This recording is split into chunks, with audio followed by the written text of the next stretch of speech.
Bienvenue sur 370 Lisolo. L'histoire d'aujourd'hui, Tipu Tip, l'homme qui régnait sur Kasongo sans couronne de roi en Maniema. Au 19e siècle, un homme né près de Zanzibar est devenu si puissant dans l'est du Congo que les Européens l'appelaient le sultan de Lutetera. Sa capitale, c'était Kasongo, dans le Maniema. Il a aidé les explorateurs les plus célèbres du monde et, en même temps, il dirigeait le plus grand commerce d'esclaves et d'ivoire de la région. Ami des uns, cauchemar des autres. Voici Tipu Tip. Les articles Tipu Tip State et Tipu Tip de Wikipédia, l'étude Tipu Tip au Central Africa, The World Before Borders et l'autobiographie de Tipu Tip lui-même, traduit et publié, un document rare, sont la source de cette histoire. Son vrai nom était Ahmad bin Mohammed bin Juma al-Mujabi. Les Africains l'appelaient Tipu Tip, à cause, dit-on, du son de son fusil, Tip Tipu. Né vers 1832, près du Zanzibar, il appartient à cette génération de commerçants swahili et arabes qui remontent de la côte de l'océan Indien vers l'intérieur de l'Afrique en suivant les pistes de caravane. Que cherchait-il? De l'ivoire, d'abord.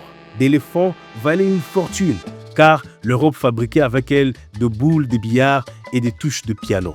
Et, malheureusement, aussi des esclaves, vendus pour travailler dans les plantations de clous, de girofles, de Zanzibar et de Pemba. Tipu Tip est malin, courageux, redoutable en 1867 et 1874.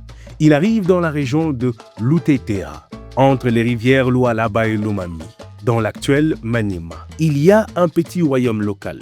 Tipu Tip s'y installe, impose son autorité et fait de la ville de Kasongo sa capitale. Attention, soyons précis, son État n'était pas un pays comme aujourd'hui, avec des frontières et des ministres.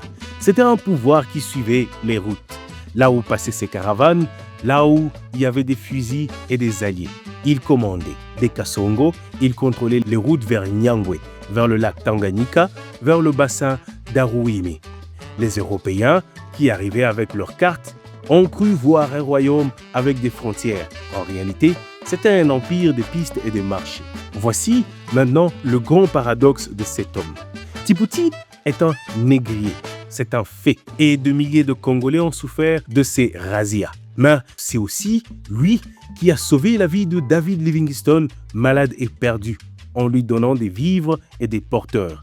C'est lui qui a gardé Henry Stanley à travers la forêt jusqu'au fleuve Congo lors de la grande traversée de l'Afrique. C'est encore lui que Léopold II, le roi belge, a nommé gouverneur du district de Stanley Falls. Imaginez, le roi du Congo et le maître de caravane du Zanzibar alliés pendant un temps à Kisangani.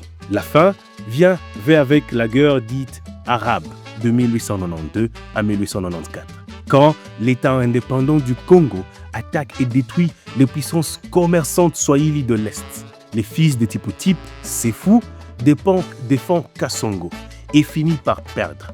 L'empire de pistes s'effondre. Tipu Tip, lui, est retourné à Zanzibar entre-temps. Il y meurt en 1905, dans sa maison de vieillesse, après avoir écrit son autobiographie. Un des seuls récits de cette époque écrit par un Africain. Que retenir? Que l'histoire de l'Est du Congo, avant les Belges, n'était pas un vide. C'était un monde connecté à l'océan Indien, à l'Inde, à l'Arabie, plein de marchands, des fusils, des langues, des religions et des souffrances aussi. Kasongo, Nyangwe, Uvira étaient des villes qui comptaient, bien avant d'apparaître sur les cartes européennes. Les familles du Maniema gardent souvent des noms et des chansons de cette époque. Certains noms swahili des villages viennent de ces caravanes. Si vos anciens vous ont transmis des récits sur Kasongo, sur les Banyamwezi, sur l'époque de caravane, écrivez-nous en message privé sur Twitter ou X avec vos sources. Corrigez-nous si besoin sur Tipu Tip. Les versions différentes même dans les livres. Abonnez-vous partout. Les versions longues sont sur YouTube et en podcast sur Spotify. À demain.